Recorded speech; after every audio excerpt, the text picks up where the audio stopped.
Okay, so thank you everyone. I'm very excited to be here tonight. Today, I'm going to speak about star names, chain agnostic standards, and as well how we can eradicate copy-paste of crypto addresses with star name and deep linking.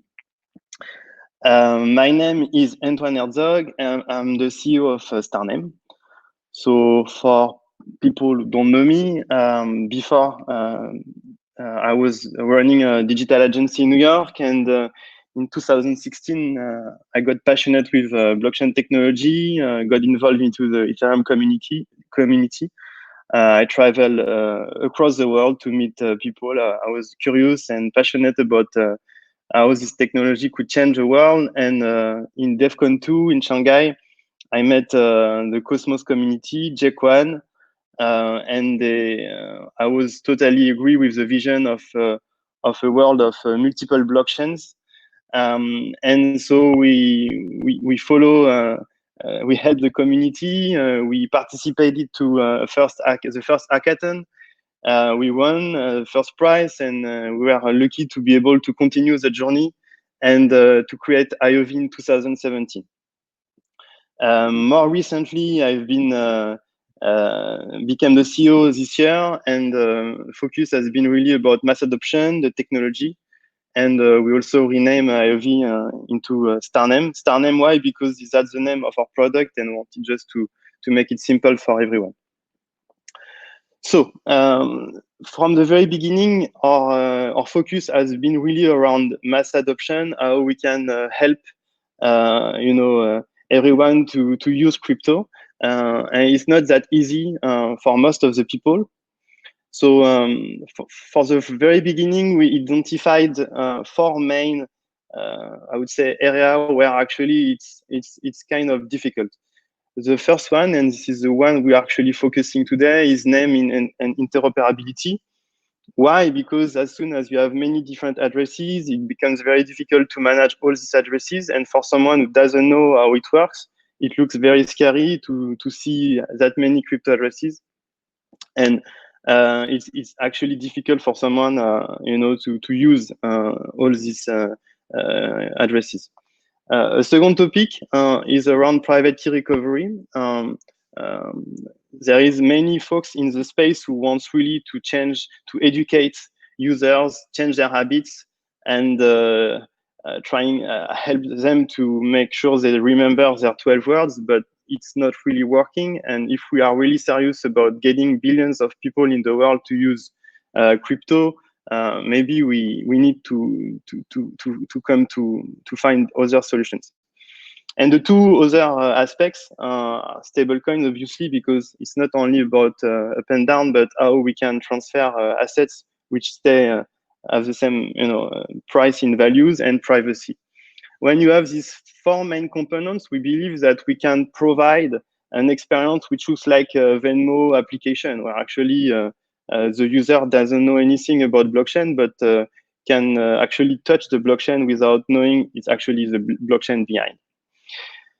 So why Starname? Because the journey started with Bitcoin in 2009, where actually you could, for the first time, own for real your own digital assets.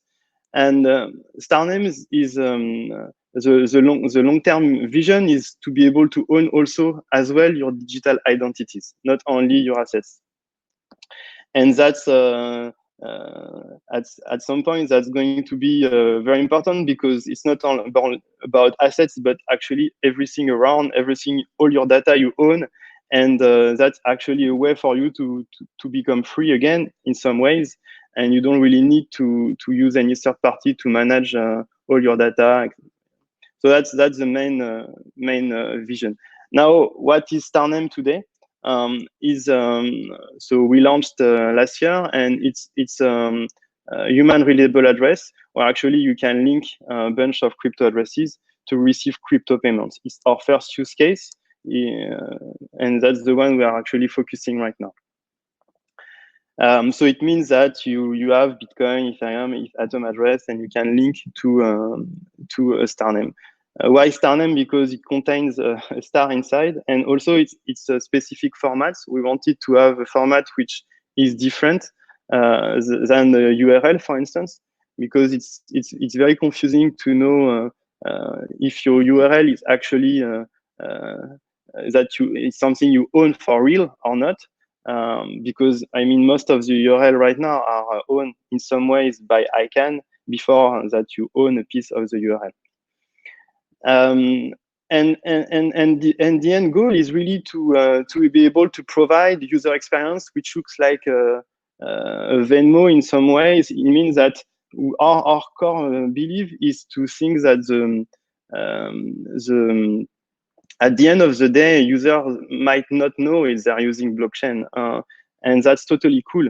And we believe that it's the same way for instance, internet. You upgrade your internet connection, you get more bandwidth.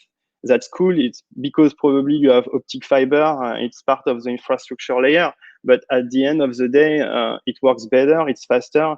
But you know, all the technical details you don't really know. So what we are achieving with Starname is to be able first from a wallet to be able to receive cryptocurrencies using a human readable address instead of a long string. But that's just the beginning of the journey. So maybe I can show you a little bit that it's not only about so the human readable address, but it's also about attaching some metadata information around the star name and being able from a web page to receive cryptocurrencies. So here, when you create a star name, you're going to have a crypto profile, star name profile, where actually you can someone can send you some crypto. And the interesting things is like you obviously you have all the information, so anyone can actually perform the payment. But more than that, you'll be able to pay on using your favorite wallet. Here, for instance, it's MetaMask, so I will be able to send some to finalize the transaction without the need to do any copy paste. So here we have one provider, but in the next coming weeks we're going to have around 15 to 20 different links, and the goal is like to be able to send to any to using your favorite wallet. That's something also that when you deep dive into this topic is not that easy. So yeah, as I show you, we had a bunch of buttons, pretty convenient. So just before going forward around the technical aspects, so yes, we're going to add more links, and you'll be able as well to use a star name with an email address. I mean, to register a star name with an email address. For now, we are using Keplr and Ledger, and also we're going to expand, so you will be able as well to receive not only crypto payments but fiat, euro, and dollars, which will be converted automatically into crypto. So that's pretty interesting. So let's go back now to the topic of these links, because that's pretty interesting. So when we are doing links into different wallets, you see most of the time that they never use the same identifier to tell which assets they are talking about. And the reason why is like because there is no really consensus around the asset identifier. Each wallet, each exchange, each crypto provider, CoinGecko, they use different identifier, which is not that easy for I would say the entire industry, because you have different type of database, and they even on just the identifier itself, that could be something that everyone agree, they are not agree. The only at least identifier that has been really using as a consensus is Flip44, but Flip44 is only for native coins. So if you have a coin on Ethereum, for instance, You cannot go on sleep44. But what is interesting about sleep44 is like everyone is doing the job. It means that if we provide a way for any projects to put their coin and provide a unique identifier for the coin, they will do it. Because as you can see it, you have projects even today, even like these past weeks, they add their native coin. So that's working. The only problem is only for native coin. So what we did recently, this initiative has been created like I think more than 1 year ago. And the goal of this initiative, Check Nanostic, is actually to define better standard when it comes to intern-chain communication, intern-chain standards. And we defined a way to really specify what is an asset ID. So that's been really interesting. And so we have been able to actually say that, yes, an asset ID, it lives into a specific chains first. So what is a chain? How do we name a chain? And so based on what kind of chain we're talking about, there is different ways to express which chain are we talking about. So that's the first part of the definition, and the second one is for the coin itself. So we reuse sleep44 when it comes to native coin, but when it's not a native coin, we have other namespace like ERC20, for instance. And the possibility is to define a coin. So that's half of the journey. It's to have a proper specification when it comes to defining assets. And now, we propose an initiative to move forward and to be able to as well provide some kind of registry. So it's on Universal Chain Registry, a way to register ticker. And the goal is to be able to, that the same way sleep44 is working, where actually a native coin goes and register its index, that the coin itself could come and create a PR so they can register their ticker. Obviously, we need to have some rules, but the rules are pretty they're pretty interesting and easy to define. I will not go into the detail, but that's totally doable. And the goal is to be able to provide an agreement across the industry with these tickers. And once we get that, then we can actually start to resolve this problem of links. Because as soon as we, so we define these assets, we also define a redirections with a ticker which is going to be unique and redirects to actually the definition of the asset itself. And after that, we can work, and that's a work in progress. So if you're interested in this topic, I'd be happy to talk with you. And the goal is to be able to provide a standard deep link where actually the ticker take a convention around how to name the ticker. So maybe using the CIP19, or eventually even more using this asset registry ticker. So that's the first. That's the end of the PDF. I'm not sure about the timing. Maybe you have questions. I didn't check anything, so let me check.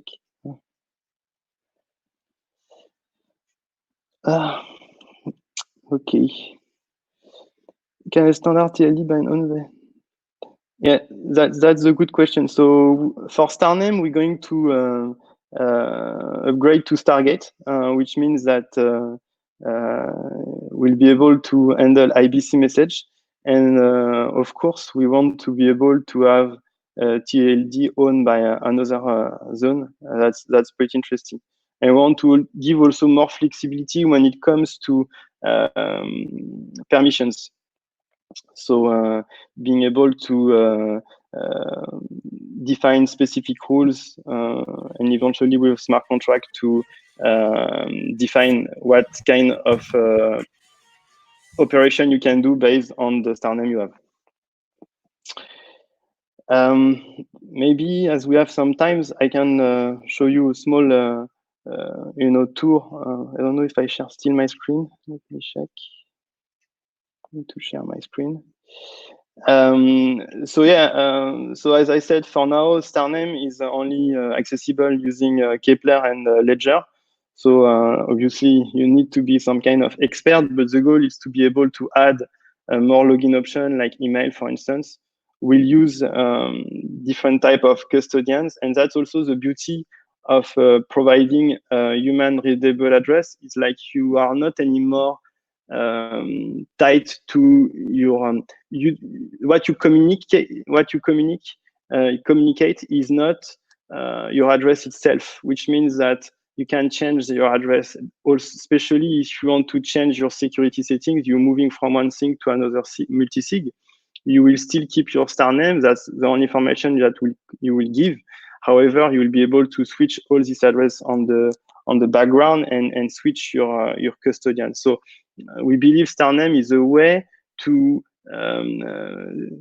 switch your bank in one click in some way. When I say bank, I mean custodians, because we believe in freedom more than trying to educate people to say you should do this, you should use 12 words.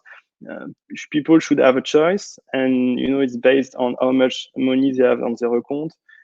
But the goal is that at any point of time they can transitionate from for instance, Taurus custody to Ledger. So Starname the interface is going to be changed totally next week. But here is at the first version, and so you can obviously edit all your crypto address. What's cool is like we use Wallet Connect, so you can connect to any Wallet Connect wallets.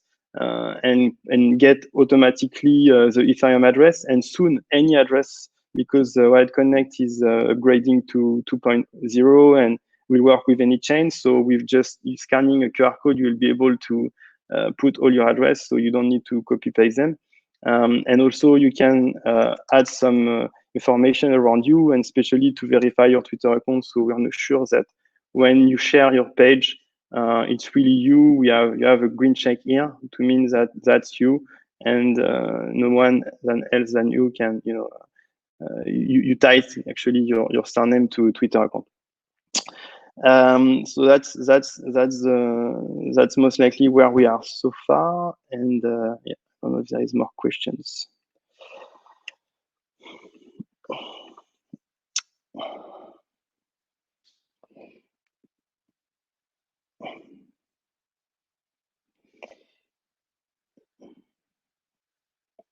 Yeah, so even .eth are not resolved. So yes, you have different type of star name. You can have Sunny, Star Cosmos, or just Star Sunny. Even .eneh you cannot resolve this URL because it's not really URL. This is actually what it's not. Our ultimate goal is that you can resolve your star name by putting that in the Chrome Google, and you understand as a decentralized identifier, and you can link to any page you want. So that would be so Star Cosmos is an open domain, meaning that in some ways nobody owns it. It's kind of a community star name, which means that anyone can create sub star name like Sunny Star Cosmos, and so nobody really owns Star Cosmos. And they cannot do anything on Sunny Star Cosmos. You own Sunny Star Cosmos, and you cannot. Nobody can do anything on your star name actually. Okay.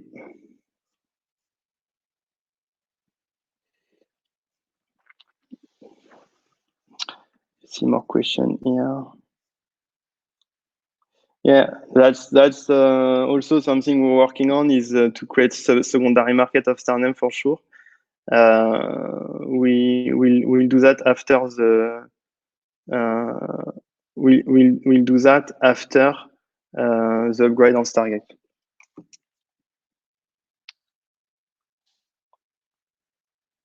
Yes, we are a public chain. We launched in October 2019, and we upgrade to Cosmos in August. So pretty recently, August 2020. So it's been like a few months now. We're running on Cosmos SDK.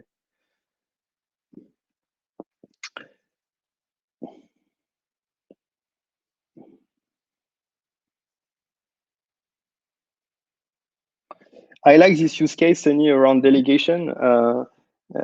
And I would love to, I think we're talking next week together. I would love to talk about it. We didn't think that much around that, but it's something interesting. In some ways, it's pretty flexible what kind of metadata you can attach to a star name, and you can even do a reverse lookup on all the data that you register, which means that starting from a crypto address, we can find the star name. So in the two ways, and you can add different metadata. One thing I would like to add maybe is around so we are really looking at like storage, like Filecoin, and all this data layer, because at the end of the day, we are also really interchain account totally. We are a big fan of interchain, and that's something we are looking at. But something that we are really interested in is everything around Drive, decentralized data, which are not on chain, but because our vision is to think that with any star name, you will get at some point a decentralized Drive, which looks like kind of a Google Suite at some point. At the end of the day, it's not for tomorrow, but that's the idea is, and all these Drive will be able to be accessed by different decentralized apps. And there is cool project in this space like Ceramic Network, Aleph, and as well Fission Codes. Are super great projects. And the goal is to be able to have your decentralized identifier as a point of contact to reference your decentralized Drive. And all your dApps could use this Drive as a way for you to make sure the data that is something you own and you keep into your Drive. Yes. I think we are at the end of the,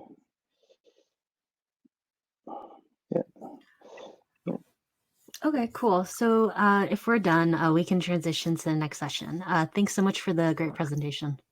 Okay, thank you so much. Have a good day, good night, everyone. Bye.